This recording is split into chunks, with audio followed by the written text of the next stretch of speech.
Donald Trump, el presidente de Estados Unidos, decide de momento no dar luz verde a esa nueva propuesta de Irán para dialogar con los Estados Unidos y llegar a un acuerdo para reabrir el estrecho de Hormuz. El régimen iraní había presentado una nueva propuesta a los mediadores pakistaníes para poner fin a la guerra. Vamos en breve por más detalles hasta Washington. Soy Jenny Pérez, aquí en Berlín. Destacamos. Donald Trump aseguró ante la prensa que los iraníes quieren hacer un trato, pero él no está satisfecho con los términos. Las declaraciones de Trump luego de que los negociadores iraníes presentaran una propuesta en Islamabad. Aunque de manera provisional, hoy entra en vigor el anhelado pacto comercial entre la Unión Europea y el Mercosur. Ocurre pese al recurso presentado ante el Tribunal de Justicia de la Unión Europea. Y hoy es 1 de mayo, sindicatos, organizaciones sociales de múltiples países se manifestaron en distintas ciudades del mundo por los derechos laborales. Y en esta edición damos un vistazo al debate aquí en Alemania.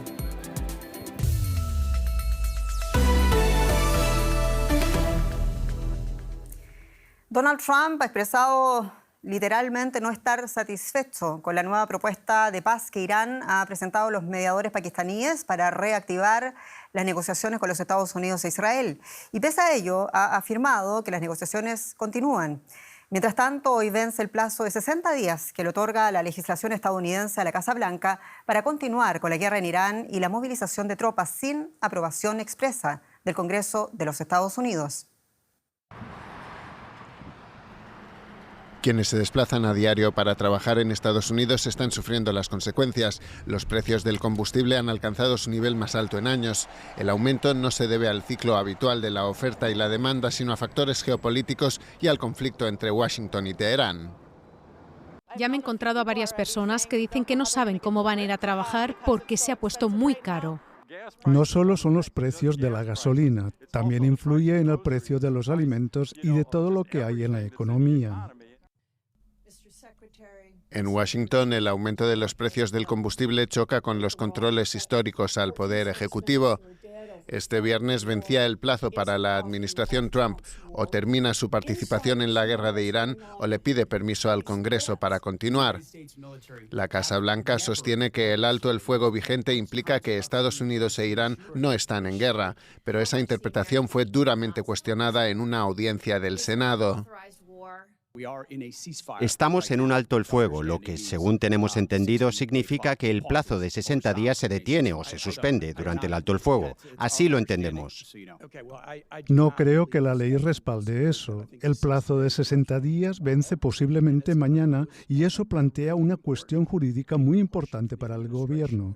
Tenemos serias dudas constitucionales y no queremos añadirles otras de carácter legal. Mientras tanto, Irán muestra una actitud desafiante en un momento en que el país celebra lo que denomina el Día Nacional del Golfo Pérsico. La televisión estatal iraní, citando al líder supremo Mojtaba Khamenei, sugirió que otros países del Golfo podrían beneficiarse de su enfrentamiento con Estados Unidos por el control local del estrecho de Hormuz. Compartimos un destino común con nuestros vecinos en las aguas del Golfo Pérsico y el Mar de Omán. Los actores extranjeros, que a miles de kilómetros de distancia interfieren con avaricia y sabotajes, no tienen cabida allí, salvo en el fondo de sus aguas. La principal entrada navegable se encuentra ahora, de hecho, bajo el control de Teherán, que exige el pago de peajes a los transportistas internacionales, mientras Estados Unidos aplica un contrabloqueo militar. Puede que haya vencido el plazo de 60 días en Washington, pero el enfrentamiento en la región del Golfo no ha terminado, y es probable que los consumidores, tanto en Estados Unidos como en el resto del mundo, sigan pagando las consecuencias. Y vamos por las novedades hasta Washington con el periodista, mi colega José Díaz Briceño. José, vamos a partir por favor por lo último. El presidente Donald Trump de momento parece descartar la propuesta de diálogo de Irán para desbloquear el estrecho de Hormuz. Cuéntanos por favor, ¿qué más se ha conocido? ¿Dónde estás? Así es, el presidente Donald Trump está camino a Florida para un acto político donde justamente previo a su salida dijo a periodistas no estar satisfecho con la propuesta de Irán y sin embargo evitó dar detalles sobre los puntos específicos en los que no está de acuerdo. Lo que es cierto es que el presidente Trump presumió una vez más el bloqueo de los puertos iraníes que el ejército estadounidense, la Marina estadounidense está ejerciendo desde hace semanas. Esto es algo que el presidente Trump ha dicho, es una jugada maestra. Aquí en Washington se cree, incluyendo el propio secretario del Tesoro, Scott Bessent, que eventualmente Irán, al estar bloqueado en sus exportaciones petroleras, terminará por estar cerrando pozos petroleros que son claves para su sobrevivencia. Y esto sin duda provocaría un caos al interior del país. Esto porque recordemos, la Marina estadounidense está bloqueando cualquier barco que salga desde los puertos iraníes. Para el presidente Trump, esto es lo que obligaría a Irán a rendirse. Y José, en las próximas horas vence el plazo para prolongar o no la guerra en Irán. ¿Y qué pasa entre los legisladores estadounidenses respecto a esa eventual prolongación de la guerra y cuál también es la perspectiva considerando lo que decíamos, el alza de los precios de la energía y también la débil mayoría republicana en las cámaras? Como sabemos, el Departamento de Defensa no cree que el plazo venza hoy, sino hasta dentro de al menos 3 semanas, dado este cese al fuego entre las partes. Y sin embargo, aquí hay que decir, el Senado y la Cámara de Representantes salieron para su receso de fin de semana. Ayer el Senado, los demócratas en específico, forzaron a un 6º voto para obligar al presidente Trump a solicitar autorización para continuar con las hostilidades en Irán. Pero como ha ocurrido en las 6 ocasiones, los demócratas fracasaron. Esto porque solo un republicano se unió a ellos. Hay que decir que esto muestra de alguna manera lo que se opina en general en el mundo estadounidense. Si bien 58% de los estadounidenses está en contra de la guerra, 4 de cada 5 estadounidenses republicanos respaldan aún al presidente Trump. Y eso es lo que se refleja directamente en las votaciones de los republicanos en la Cámara y en el Senado. Veremos exactamente lo que ocurre en noviembre, porque hay aún más malestar, eso sí, también entre republicanos, con el costo particularmente, como se decía, de la gasolina derivado del conflicto. José Díaz Briceño, muchas gracias en Washington. Y pasa también muchas cosas más entre los Estados Unidos y Europa. Detalles con mi colega Juliana González. Bienvenida. Muchas gracias, Jenny. Así es, y es que el presidente Donald Trump afirmó hoy que aumentará a un 25% los aranceles a las importaciones de autos procedentes de la Unión Europea. Trump acusó al bloque en su red social Truth Social de no cumplir con el acuerdo que firmó con Estados Unidos en julio del año pasado, que establecía un arancel del 15% para la mayoría de estos productos. La Corte Suprema dictaminó en febrero que Trump no podía usar sus poderes de emergencia para imponer gravámenes inmediatos, pero los aranceles a los automóviles se rigen por una autoridad legal distinta y no se vieron afectados por el fallo. El presidente de la Comisión de Comercio del Parlamento Europeo, Bernd Lange, respondió al anuncio con especial dureza, acusando a Estados Unidos de ser un socio poco confiable y avisando de la necesidad, y citamos, de responder con la máxima firmeza. Y este 1 de mayo entra en vigor de forma provisional el acuerdo comercial entre la Unión Europea y el Mercosur, uno de los pactos más esperados a nivel internacional.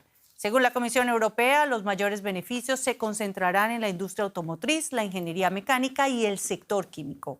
En estas áreas, las exportaciones europeas podrían crecer hasta 50.000 millones de euros acumulados hacia 2038, una cifra muy superior a los 8.900 millones de euros que se prevé exporte el Mercosur hacia Europa. El acuerdo crea un mercado laboral de más de 700 millones de personas y un espacio económico transatlántico estimado en 22.000 millones de dólares. Un acuerdo que llega en tiempos marcados por la necesidad de diversificar mercados, impulsado, como no, por esa política arancelaria de la administración Trump. Y nosotros nos vamos hasta Bruselas para hablar sobre este acuerdo que entra de manera provisional con la periodista Ana Lázaro, a quien ya vemos. Ana, un gusto saludarte. Cuéntanos qué cambia con la entrada en vigor provisional de este acuerdo negociado durante un cuarto de siglo. Lo primero que hay que decir es que los cambios no se van a producir de la noche a la mañana, sino que van a llegar progresivamente y dependiendo del sector. Algunos aranceles van a desaparecer inmediatamente. Me refiero, por ejemplo, a los aranceles a los vinos de alta gama. Otros van a ir desapareciendo progresivamente y a lo largo de los años. En este caso me refiero, por ejemplo, a los automóviles. Y finalmente, para los sectores que se consideran más sensibles, como la carne de vacuno y las aves de corral, se han impuesto cuotas. Y hoy precisamente lo que ha dicho la presidenta de la Comisión Europea, Ursula von der Leyen, es que esta aplicación temporal va a servir para demostrar que no había necesidad de tener tanto miedo y que se han tomado las precauciones necesarias para evitar problemas. Ana, a propósito de esas previsiones, hay que reconocer que en parte de Europa, como en Francia, en Polonia, hay quejas de que liberar a los aranceles de las mercancías del Mercosur sería injusto con sus propios productores, que deben respetar estándares ambientales altos. Cuéntanos cómo queda en realidad ese tablero de ganadores y de perdedores. Esto depende mucho de quién cuente la historia. Para los europeos, por ejemplo, se abren grandes posibilidades en el ámbito de la automoción o también de la industria química, y eso es algo que algunos países del Mercosur temen la competencia de estos sectores. En cambio, si hablamos del sector agropecuario, son los grandes productores de carne, pero también de arroz o de azúcar de los países del Mercosur, los que ven muchas posibilidades en el mercado europeo, y eso es precisamente lo que ha provocado la cólera de los agricultores aquí en Europa. Ahora se abre un periodo de test para ver si estos miedos serán fundados o no. Hablemos de eso precisamente, Ana, porque esta aplicación resulta provisional a la espera precisamente que se pronuncie el Tribunal de Justicia Europeo. ¿Qué pasa si se pronuncia en contra?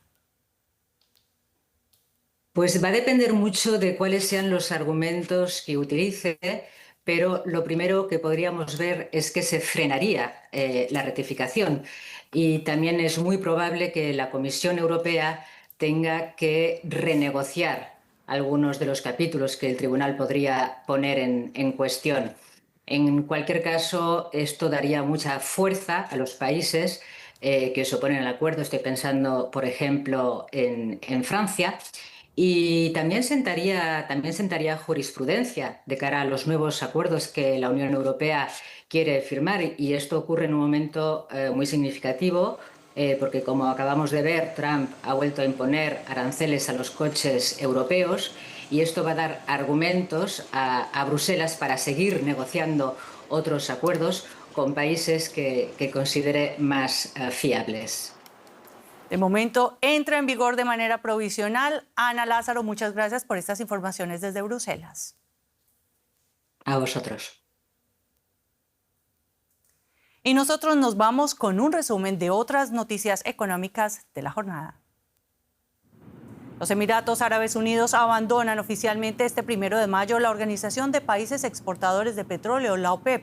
El cartel mundial de grandes productores de crudo, el tercer mayor productor del grupo, rompe con el sistema de cuotas para ganar flexibilidad y maximizar su capacidad de producción en un entorno marcado por tensiones geopolíticas.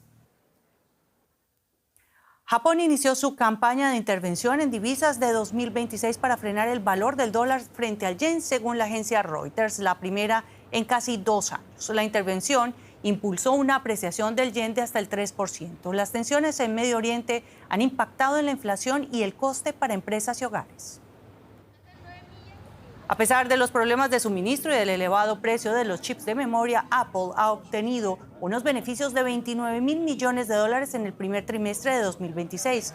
Las cifras han sido especialmente buenas en China, donde las ganancias crecieron un 30% gracias a las ventas del iPhone 17. Bueno, nosotros volvemos con más noticias, Jenny, porque hoy es una fecha que se celebra en muchos lugares del mundo, 1 de mayo, ¿no? Por lo menos con solcito aquí en Berlín, temperaturas agradables para una manifestación que copó las calles en la capital alemana, pero vamos a dar un vistazo a lo que ha pasado en todo el mundo, porque se efectuaron manifestaciones de este 1 de mayo, donde algunas comenzaron incluso de madrugada, como esta que vamos a ver en La Habana, la capital cubana. El líder cubano Miguel Díaz-Canel había llamado a sus seguidores a participar como forma de denuncia a las amenazas de agresión militar de los Estados Unidos. Cuba sufre desde enero un bloqueo petrolero que agravó la crisis económica del país. Las celebraciones no han sido pacíficas en todas partes. En Estambul, la policía turca detuvo a unas 575 personas que trataban de acercarse a la plaza Taksim pese a las restricciones del gobierno a la libertad de manifestación. En París, unas 100.000 personas participaron en una manifestación de denuncia del empeoramiento de las condiciones laborales.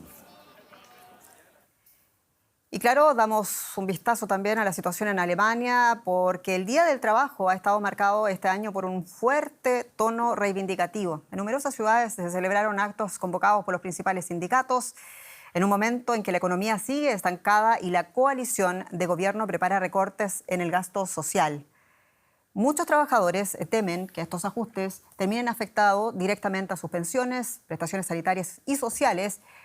El acto central tuvo lugar en Nuremberg, donde la presidenta de la Confederación Alemana de Sindicatos, Yasmin Fahimi, criticaba que parte de la clase política se limite, según dijo, a tachar de vagos a los empleados y exigirles que trabajen más. Y mientras otros aseguran que la fórmula para fortalecer el mercado laboral alemán es flexibilizando, pese al contexto de recortes a las prestaciones, ya está con nosotros, ya la vieron, nuestra analista política Úrsula Moreno. Para poner en perspectiva esta situación, Úrsula, un gusto saludarte. Ahora mismo el gobierno alemán de cristiano-demócratas y de socialdemócratas tiene problemas para justificar su enorme presupuesto en defensa mientras se reduce el llamado estado de bienestar aquí en Alemania. ¿Cuál es la perspectiva ahora mismo? Hola Jenny, pues el canciller volvió a repetir esta semana la frase de queremos poder defendernos para no tener que defendernos, y quiso justificar así el aumento del presupuesto en defensa que se anunció esta misma semana para el 2027 de casi un 28%. Estamos hablando de más de 100.000 millones de euros. Lo justificó diciendo que es necesario para la seguridad de Alemania y para los compromisos adquiridos en el marco de la OTAN, y al mismo tiempo dijo que era necesario reducir gasto en otros ámbitos. La pregunta es en qué ámbitos no quieren ahorrar, porque ahora mismo todos los ministerios tienen que presentar partidas de ahorro. Van a introducir, por ejemplo, un impuesto a las bebidas azucaradas, a los plásticos, aumentar los impuestos que ya existen sobre el alcohol, sobre el tabaco, recortes muy importantes en las prestaciones sociales. Entonces, la pregunta es cuando todos estos recortes realmente afecten al bolsillo de los ciudadanos, porque ahora mismo, por ejemplo, el aumento de los precios en las gasolineras se justifica o se explica con esa guerra de Irán, antes con la guerra de Ucrania, pero cuando esos recortes realmente se perciban, habrá que ver si no hay movilizaciones masivas en las calles de Alemania. Sí, los presos de la guerra por el estrecho de Hormuz todavía no se han sentido en los niveles macroeconómicos, pero ¿por qué no consiguen este gobierno de socialdemócratas y cristianos demócratas, impulsar finalmente esas reformas que prometieron también y que deberían reactivar la economía? De hecho, son reformas que, según todos los expertos, son necesarias, reformas estructurales, no partidas de ahorro. Pero hay una falta de voluntad de consenso por parte de los tres partidos que forman la coalición ahora mismo. Llegan a acuerdos de mínimos que se traducen finalmente en paquetes de ahorro, pero no en verdaderas reformas. Y el ejemplo lo tenemos en la sanidad. La reforma se aprobó esta semana, la mal llamada reforma. Tenemos uno de los sistemas sanitarios más caros del mundo, pero no necesariamente uno de los mejores. Un grupo de expertos durante 3 meses se ha sentado a proponer un verdadero catálogo de reformas para ahorrar un total de 40.000 millones de euros. Finalmente, y después de luchas intestinas, puede decirse, han llegado a un consenso que la semana pasada el canciller presentó como reforma histórica, porque es lo que le toca hacer a los políticos, pero fueron una partida de medidas por valor de 16.000 millones de euros. Es decir, que se ha quedado nuevamente a medio camino, es un ejemplo más, no es una reforma, sino eso, un grupo o un paquete de ahorro. La semana próxima se cumple un año en el poder de parte del canciller federal Friedrich Merz. ¿Cuál es el pronóstico para los años que quedan? Bueno, hay muchos en el círculo cercano al gobierno que aseguran que no va a agotar esta legislatura, porque si, por ejemplo, la reforma sanitaria ha costado tantísimo sacarla adelante, como será con la reforma fiscal, con la reforma de pensiones, que son huesos mucho más duros de roer en estos momentos. Los conservadores echan en cara siempre a los socialdemócratas que son ellos los que frenan las reformas, y los socialdemócratas evidentemente rechazan esta versión y proponen, por ejemplo, un aumento impositivo a las rentas más altas, un impuesto sobre las sucesiones, un impuesto sobre el patrimonio, y es aquí donde los conservadores sacan la tarjeta roja. Es decir, que esos huesos, como te decía, muy duros de roer que hay por delante, y si a eso le sumamos además la crisis energética que tú mencionabas y además las elecciones regionales que tenemos en el este del país en septiembre, donde habrá que ver si conservadores no acaban cooperando de alguna manera con los ultraderechistas, eso sería una tarjeta verdaderamente más que roja, granate diría yo para los socialdemócratas, y una prueba de fuego para esta gran coalición. Jenny. Ursula Moreno, muchas gracias por ponernos en perspectiva la política de Alemania en este contexto, el 1 de mayo.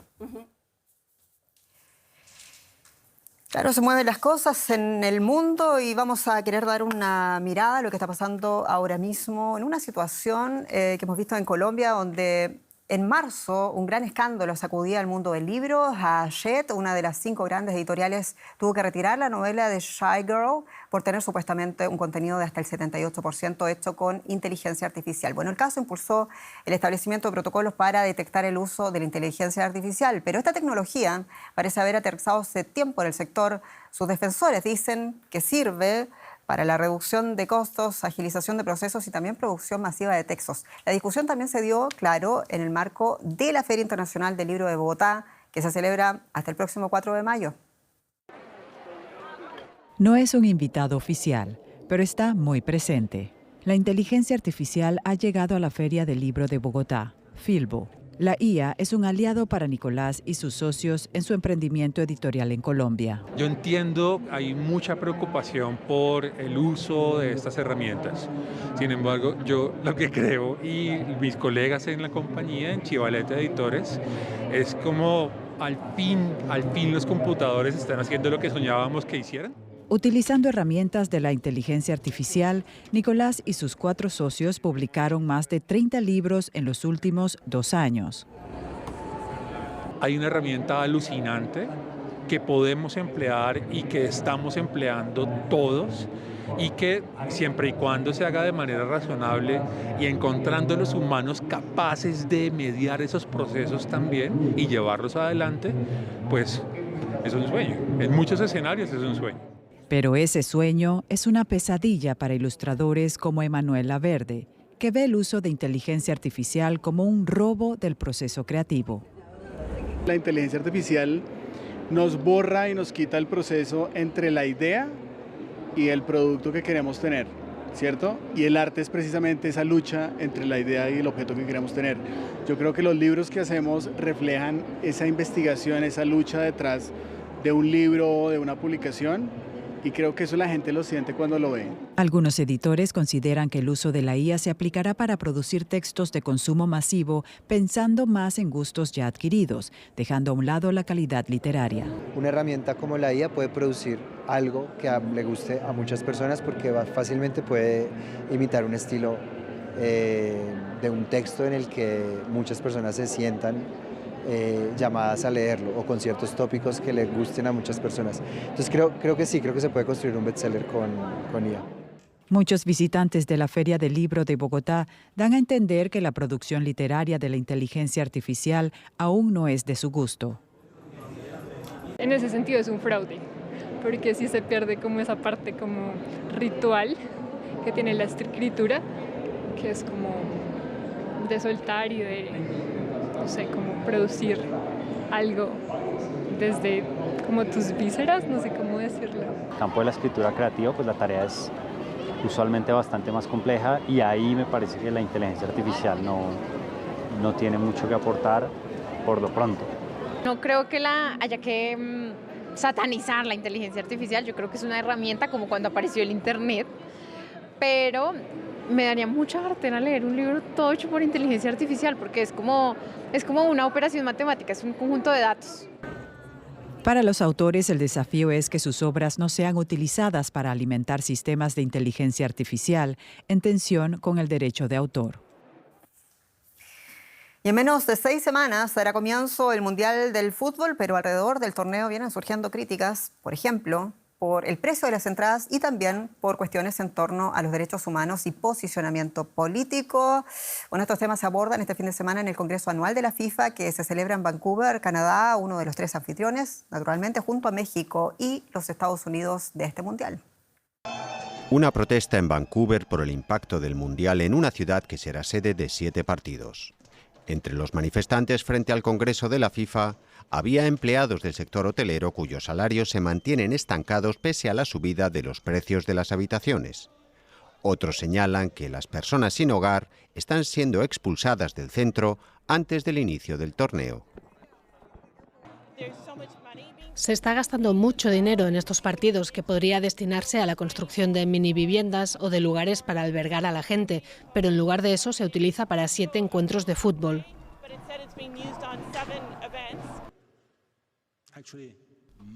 El costo de las entradas ha sido criticado tanto por los aficionados locales como por los hinchas que viajan para asistir al torneo. La FIFA, sin embargo, defiende su política de precios. Hemos vendido el 100% de las entradas que hemos sacado al mercado, lo que es más o menos un 90% del total del stock hasta ahora. Continuamente estamos sacando entradas a la venta. Las hay caras, pero también las hay asequibles. Y lo que es más importante, todos los beneficios que genere el Mundial retornarán a ustedes. El presidente de la FIFA aprovechó para anunciar que se presentará a la reelección, pese a no contar con el respaldo de varias federaciones, entre ellas la alemana. Acusaciones sobre derechos humanos, transparencia y relaciones políticas han debilitado su imagen. Infantino afirma que la FIFA ha cambiado y ha puesto el fútbol por encima de la política, por ejemplo, al no excluir a Irán del Mundial pese al conflicto en Oriente Medio, una medida respaldada por Donald Trump. Irán participará en la Copa del Mundo de 2026. Y por supuesto Irán jugará en los Estados Unidos.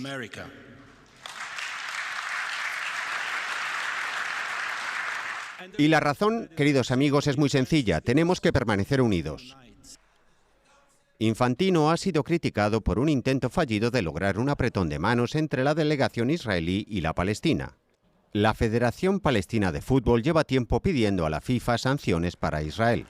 Por su parte, Israel rechaza cualquier tipo de sanción o exclusión. ¿Logrará el próximo Mundial tender puentes? Va a estar difícil, pero lo van a seguir intentando, dice el gerente general de la FIFA. Con esto nos despedimos. Muchas gracias por acompañarnos y hasta pronto.